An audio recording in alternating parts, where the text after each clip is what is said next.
Hello बच्चों, चलिए प्रश्न को पढ़ते हैं।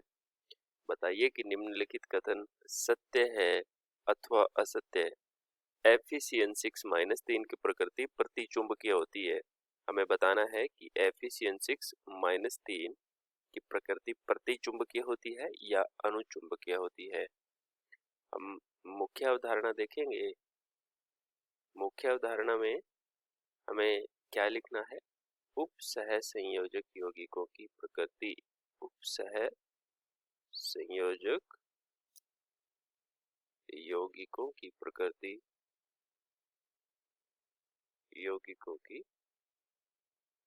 प्रकृति प्रकृति हम कैसे देखते हैं? हमें कोई भी उपसंयोजक यौगिक दिया हो, जैसे Fe(CN6-3), ठीक। तो इसके अंदर हमें केंद्रीय धातु परमाणु पहचान लेना है पहले, जो कि हमारा है Fe। हम Fe का पहले इसमें ऑक्सीकरण अवस्था निकालते हैं, तो Fe को हम सबसे पहले X मान लेंगे। प्लस में लिगेंड्स 6 हैं और प्रत्येक Cn पर -1 आवेश होता है, बराबर में रखेंगे -3, तो X का मान आएगा हमारे पास +3, यानी कि इस यौगिक में Fe +3 के रूप में विद्यमान है।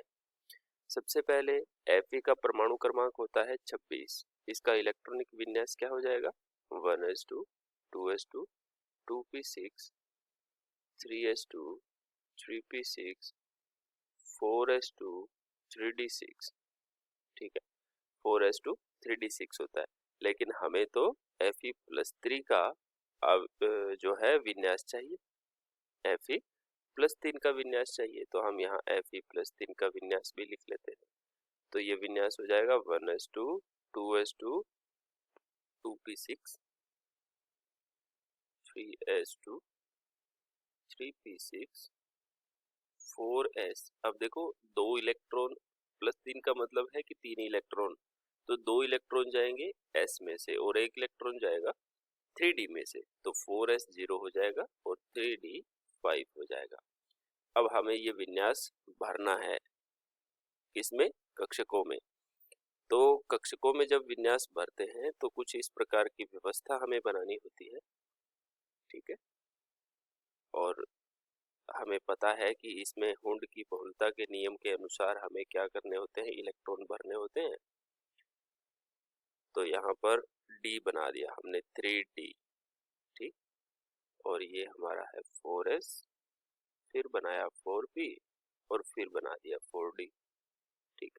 अब हमें इसमें इलेक्ट्रॉन भर देते हैं। तो पहले हमें इलेक्ट्रॉन कितने भरते हैं? हम सदैव इलेक्ट्रॉन भरेंगे संयोजी कोश के, और संयोजी कोश के इलेक्ट्रॉन का मतलब है कि ये यहाँ तक तो भरा हुआ है, ये यहाँ तक तो भरा हुआ है। अब ये जो बाहर के इलेक्ट्रॉन है, बाह्यतम कोश के इलेक्ट्रॉन, यही हमें भरने होते हैं। तो ये इलेक्ट्रॉन कितने हैं? 3d5 भरना है। 4s के अंदर तो 0 है, इलेक्ट्रॉन है ही नहीं, तो 5 इलेक्ट्रॉन कैसे भरेंगे? एक एक करके। ये 3d के अंदर हमने 5 इलेक्ट्रॉन भर दिए, 4s में 0 है। अब जब हम संकरित कक्षक बनाएंगे, संकरित कक्षक, तो संकरित कक्षक बनाने के लिए क्या करते हैं? हम सबसे पहले देखते हैं कि हमारी जो लिगेंड है वो कौन सी है। तो लिगेंड हमारी है Cn-, और Cn- लिगेंड जो है वो प्रबल लिगेंड है। कैसी लिगेंड है? प्रबल लिगेंड है। तो जब भी किसी केंद्रीय धातु के साथ में प्रबल लिगेंड आकर के जुड़ती है उपसहसंयोजक बंध से, तो वो इलेक्ट्रॉन का युग्मन कर देती है। क्या कर देती है? इलेक्ट्रॉन का युग्मन कर देती है, यानी कि उसको जहां पर भी अयुग्मित इलेक्ट्रॉन दिखेंगे उनका वो युग्मन प्रारंभ कर देगा, ठीक। तो यहाँ पर हमारे जो Cn- है वो कैसा है?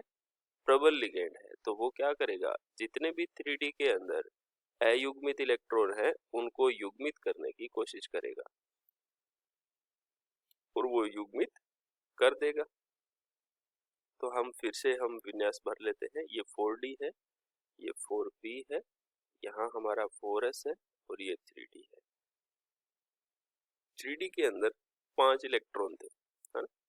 और 5 इलेक्ट्रॉन में अब क्या होगा? ये वाला इलेक्ट्रॉन चला जाएगा यहाँ पर इसके साथ में, पहले वाले के साथ में युग्मन में।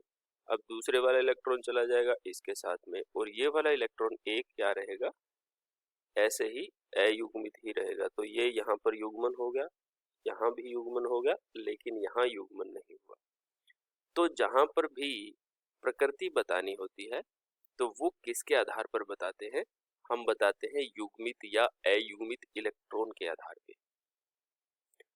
अब ये हमारा विन्यास आ गया।